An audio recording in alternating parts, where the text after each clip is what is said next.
Hello friends, welcome to Tamil Tutorials World. நம்ம இந்த கிளாஸ்ல என்ன பார்க்க போறோம்னா நம்மளோட ஃபோல்டர் எல்லாமே நம்ம எப்படி கலர்ஃபுல் ஃபோல்டரா சேஞ்ச் பண்ணலாம் அத பத்தி தான் பார்க்க போறோம். ஃபர்ஸ்ட் வந்து நீங்க கூகுள்ல ஃபோல்டர் கலரைசர் சாஃப்ட்வேர் டவுன்லோட் கொடுங்க. இதுல பாத்தீங்கன்னா நிறைய வெப்சைட் வரும். இது வந்து டவுன்லோட் cnet.com னு ஒரு வெப்சைட் வரும். இத நீங்க கிளிக் பண்ணுங்க. இதுன்னு இல்ல நீங்க வந்து எத வேணாலும் கிளிக் பண்ணுங்க. கிளிக் பண்ணிட்டு பாத்தீங்கன்னா நமக்கு இந்த பேஜ் ஓபன் ஆயிரும். இதுல பாத்தீங்கன்னா ஃபோல்டர் கலரைசர்னு சாஃப்ட்வேர் நேம் இருக்கும். இதில் பார்த்தீங்கன்னா டவுன்லோட் நவுன்னு இருக்குது.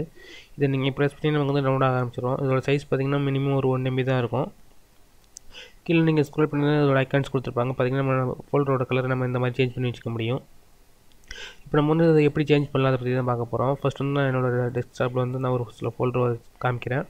பார்த்தீங்கன்னா இது வந்து நார்மல் ஃபோல்டராக இருக்குது. இப்போ வந்து நம்ம இதுக்கு கலர் சேஞ்ச் பண்ண போகிறோம். நீங்கள் வந்து இந்த செட்டப்பை நீங்கள் டபுள் கிளிக் இன்ஸ்டால் பண்ணிடுங்க. பார்த்தீங்கன்னா தெரியும் தான் அந்த ஃபோல்டர் கலரைசர் சாஃப்ட்வேரோட செட்டப்பு. ஜஸ்ட்டு நீங்கள் வந்து எஸ் கொடுத்துட்டு நெக்ஸ்ட்னு கொடுத்து நீங்கள் வந்து ஃபுல்லாக இன்ஸ்டால் பண்ணிடுங்க. பார்த்தீங்கன்னா லைசன்ஸ் அக்ரிமெண்ட் வரும். நீங்கள் வந்து இது எஸ் கொடுத்துட்டு நீங்கள் வந்து ஃபுல்லாக இன்ஸ்டால் பண்ணிடுங்க. இப்போ நம்ம வந்து எப்படி கலர்ஃபுல் ஃபோல்டராக சேஞ்ச் பண்ணலாம் அதை பற்றி பார்க்கலாம்.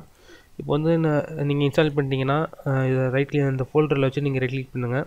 இதில் பார்த்தீங்கன்னா கலரைஸ்னு அந்த நேம் வந்துடும். இப்போ நீங்கள் ரைட்டாக ப்ரெஸ் பண்ணிங்கன்னா இதில் பார்த்தீங்கன்னா என்ன கலர் வேணாலும் நீங்கள் சூஸ் பண்ணிக்க முடியும். இப்போ வந்து நான் ப்ளூ கலரில் சேஞ்ச் பண்ணுறேன். பார்த்தீங்கன்னா நான் ப்ளூ அப்படிங்கிறத செலக்ட் பண்ணிட்டு ப்ரெஸ் பண்ணிடுறேன். கொஞ்சம் நேரம் வெயிட் பண்ணுங்கள். நமக்கு வந்து இந்த கலர் வந்து ஃபுல்லாக ஒர்க் ஆகும். ஃப்ரெண்ட்ஸ் பார்த்தீங்கன்னா நமக்கு வந்து கலர் சேஞ்ச் ஆனதுக்கப்புறம் நமக்கு இந்த மாதிரி மெசேஜ் வரும். ஸோ உங்களோட ஃபோல்டர் வந்து கலர் சேஞ்ச் ஆகிடுச்சு நமக்கு வந்து ஒரு மெசேஜ் வரும். நீங்கள் க்ளோஸ் பண்ணிடுங்க. பார்த்தீங்கன்னா ப்ளூ கலரில் சேஞ்ச் ஆகிடுச்சு.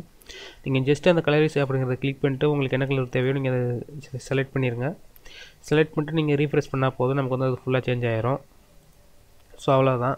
நான் இப்போ வந்து ஒரே ஒரு கலர் மட்டும் சேஞ்ச் பண்ணேன். எனக்கு வந்து அப்ளை ஆக கொஞ்சம் லேட் ஆகுது. உங்களோட பிசி வந்து ஃபாஸ்ட்டாக இருந்தாக்க நமக்கு வந்து குயிக்காகவே ஆக்டிவேட் ஆகிரும். இந்த மாதிரி தான் நம்ம வந்து ஃபோல்டர் எல்லாமே நம்ம வந்து கலர்ஃபுல்லாக சேஞ்ச் பண்ணணும். இதை நீங்கள் ட்ரை பண்ணி பாருங்கள். நம்ம நெக்ஸ்ட் கிளாஸில் மீட் பண்ணுவோம். மறக்காம இந்த சேனல் நீங்கள் சப்ஸ்கிரைப் பண்ணிடுங்க. தேங்க்ஸ் ஃபார் வாட்சிங். Please subscribe.